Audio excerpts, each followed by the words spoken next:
Ever wondered how people in ancient times answered nature's call? Spoiler alert, it wasn't pretty. Some civilizations were surprisingly advanced, while others, well, let's just say you wouldn't want to be there. Let's dive into the weirdest, wildest, and most shocking toilet habits from history. In medieval Europe, between 1000 and 1500 AD, castles had toilets called garderobes. These were basically stone or wooden seats built into the castle walls, with a hole that dropped waste straight outside, into the moat or onto the ground.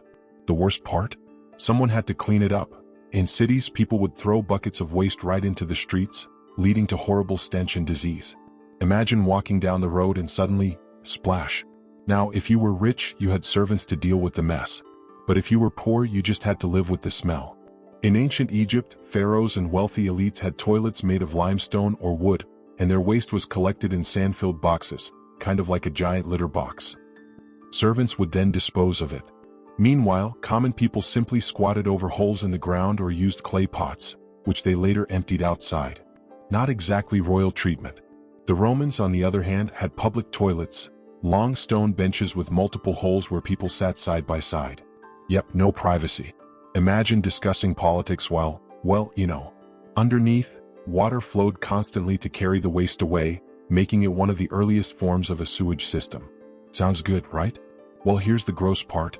Romans used a communal sponge on a stick instead of toilet paper. After wiping, they dip it in a bucket of water or vinegar and pass it on to the next person. Hygiene. Highly questionable. Ancient China also had some interesting toilet traditions. While wealthy families had chamber pots, the majority of people used public latrines. Waste was collected and later used as fertilizer for crops. Yes, they recycled human waste. These workers were called night soil collectors, and their job was to gather waste from homes before dawn. Not the most glamorous profession, but it kept cities clean. Now, let's talk about the Indus Valley Civilization, which existed over 5,000 years ago. These guys were way ahead of their time. Unlike Europe and Rome, where waste was often left exposed, the Indus Valley had private toilets inside homes. Yes, private. These toilets were connected to an underground drainage system made of terracotta pipes. Waste went into cesspits, which were regularly cleaned. They even used running water to flush. Think about that. When much of the world was still dumping waste in the streets, Indus Valley cities had an organized sanitation system. Now that's impressive. From castle poop chutes to communal sponges, ancient toilets were shocking, disgusting, and sometimes genius. Despite their differences, ancient toilets shared some surprising similarities with each other, and even with modern sanitation. 1. Early drainage systems. The Indus Valley and Rome had running water and underground sewage systems, much like today's plumbing. 2. Public versus private toilets.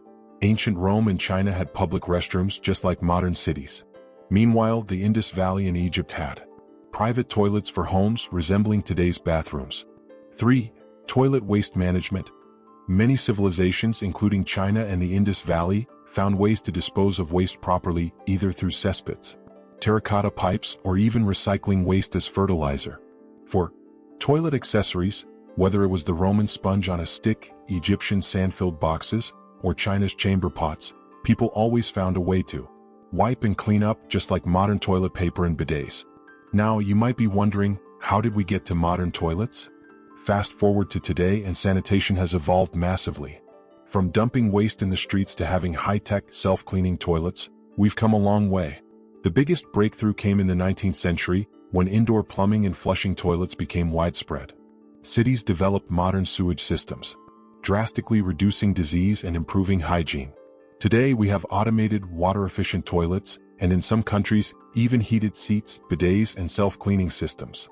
Imagine explaining that to an ancient Roman sharing a communal sponge. So next time you use your clean, private bathroom, be grateful, because history proves that things could have been way worse. Which ancient toilet shocked you the most? Let me know in the comments. And if you love mind-blowing history, don't forget to like, share, and subscribe. See you in the next video.